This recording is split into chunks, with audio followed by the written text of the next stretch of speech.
Éric Belzile est avec nous maintenant dans le cadre de ses 25 ans d'histoire de l'Océanique de Rimouski. Éric, merci d'avoir accepté. De rien, ça fait plaisir.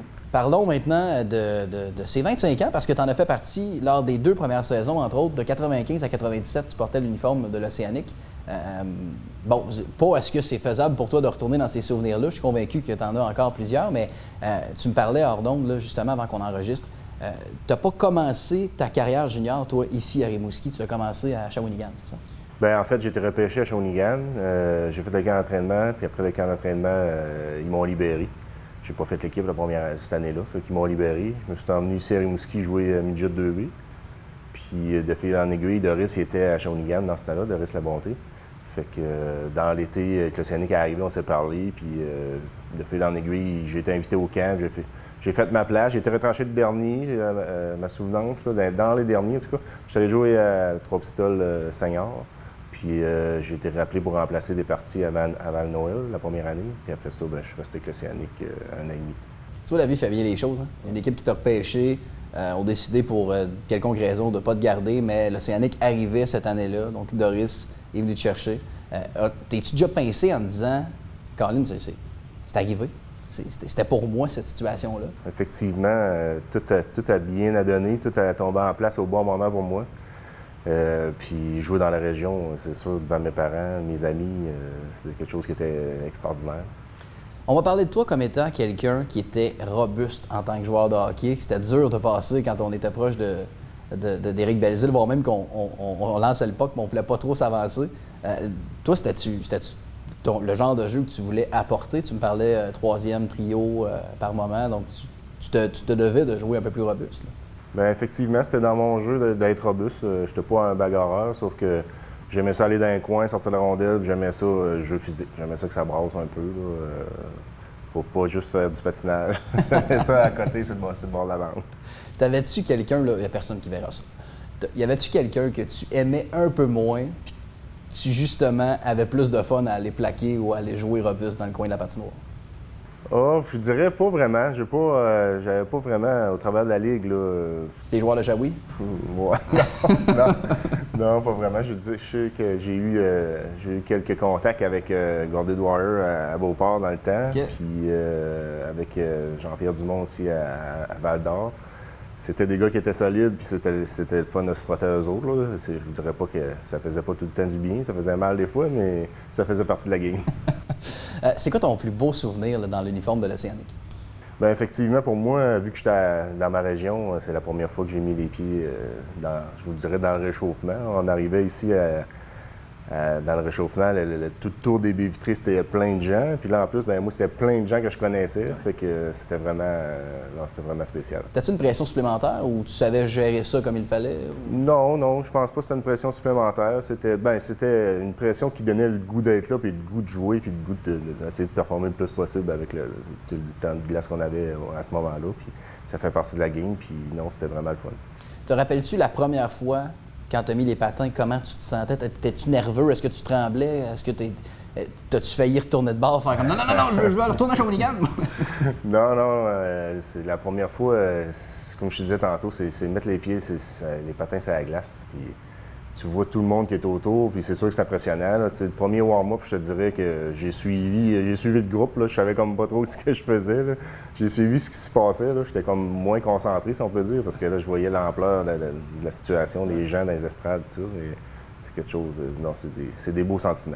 Parce que d'autant plus, les 2 premières saisons, il y avait une frénésie qui s'expliquait plus ou moins. En fait, qui s'expliquait par l'arrivée d'une équipe junior à Rimouski. Tout le monde venait voir l'Océanique, tout le monde en parlait, c'est encore le cas aujourd'hui, mais les estrades étaient toujours pleines, il y avait toujours quelque chose qui se passait d'extraordinaire dans cette aréna-là. Toi, mettons, y a-tu quelque chose qui est relié à l'ambiance dans l'aréna qui te revient des fois en tête puis qui te rappelle de beaux souvenirs? Bien, c'est sûr que avec Allen Serrouet, on a eu une belle saison. Allen a eu une belle saison, qui a fait ses 50 buts et plus. Là. Ça fait que, 59, je pense. 59, moi, je pense. Il aurait pu se forcer pour faire 60, mais ça, on lui a dit, puis il nous a dit qu'il était d'accord. Ouais. Un moment donné, il devait commencer à s'essouffler. Non, c'est sûr que, tu sais, on a eu... l'organisation a bien géré ça, dans le sens qu'ils ont amené l'équipe ici. Ils ont eu Allen Serrouet comme capitaine la première année, un gars de la région qui a performé. Ensuite de ça, l'année d'après, ben, ils ont eu Vincent Lecavalier. Puis, tu sais, ça s'est tout déboulé après, Brad Richard et Sidney. Fait que, non, ils ont bien géré ça, puis ils ont bien développé l'équipe. Fait que, c'est sûr que nous autres, c'était tout le temps à plein. Comme tu dis, c'est la frénésie du début. Ouais. Les estrades étaient pleines, il y avait du monde debout partout. Mais il y a encore des bonnes foules. Là. Moi, je viens régulièrement avec mes enfants, puis il y a encore des bonnes foules, puis c'est intéressant. Puis, non, c'est l'équipe de la région, puis c'est le fun. Justement, tu parles du fait que tu viens encore avec des enfants ici. Comment tu te sens quand tu viens en tant que spectateur voir des matchs avec tes enfants?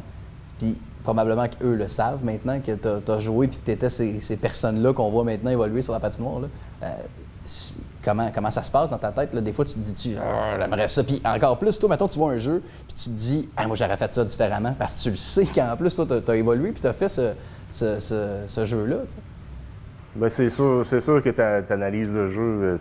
J'ai joué là, je suis encore entraîneur senior pour le club à Trois-Pistoles, puis tu analyses le jeu à tous les jeux que tu vois, là, c'est sûr. Mais non, les jeunes aujourd'hui, ils sont rapides, ils ont beaucoup de vitesse, puis je pense qu'ils font ils font le jeu correctement. Pour ce qui est de mes enfants, bien, c'est sûr qu'ils sont contents, les autres, ils savent, puis tu sais, ils ne veulent pas quand je viens au game, il y a quand même du monde qui me reconnaissent encore, puis je parle encore à des gens dans l'arena. Ouais, c'est spécial, encore après toutes ces années-là. C'est encore les autographes? Non, là-dessus, ça slack un peu. Mais les enfants, c'est sûr que pour eux autres, c'est une fierté. J'ai un de mes garçons qui mes chandails sont accrochés dans sa chambre. Puis, c'est vraiment une fierté pour eux autres. C'est un chemin qu'ils auraient aimé prendre, mais ils ont pris un chemin différent. Ils jouent dans le hockey scolaire, puis c'est parfait. C'est correct. C'est correct pour eux autres. Puis je suis content d'eux autres de cette manière-là. Tu es revenu dans le Colisée, tu as vu les changements depuis la Coupe Memorial, depuis les travaux et tout. Comment t'as-tu vécu une petite tristesse en voyant des choses partir justement dans ces rénovations-là ou toi les ayant vécu en tant que joueur? Non, honnêtement, ça a tout le temps été en améliorant. J'ai vu la Chambre des joueurs dernièrement, l'année passée, je crois, puis ça évolue. Il faut évoluer. Puis... Les gradins unicolores, ça te dérange pas? Non. Comparativement. Non, puis les loges aussi, ça fait quelque chose de beau. Là. Ouais. Non, il faut se mettre au goût du jour, puis c'est des belles rénovations qu'ils ont faites, puis c'est parfait. Éric, si tu avais la chance de parler aux partisans en terminant maintenant, peut-être pas 25 ans nécessairement plus tard, mais quelques années plus tard, qu'est-ce que tu leur dirais? Bien, moi, je leur dirais de continuer à appuyer leur équipe parce que c'est important pour les jeunes. On ne pense pas à ça, mais les jeunes qui passent ici, là, c'est une école de vie, c'est des souvenirs. Il y en a qui vont percer, il y en a qui vont faire d'autres choses. C'est comme moi, je suis parti sur le marché du travail, j'ai une bonne emploi, puis j'ai du fun. Mais c'est quelque chose pour les jeunes, c'est important pour les jeunes. C'est comme je disais, c'est une école de vie, puis il faut les appuyer, il faut continuer à appuyer l'équipe. Il faut que l'équipe reste dans la région éternellement, si on peut. Fait que je pense que c'est d'être là pour les jeunes, d'être là pour l'équipe, puis les supporter. Monsieur Papa Belzile, merci beaucoup. C'est très gentil d'avoir accepté. Merci.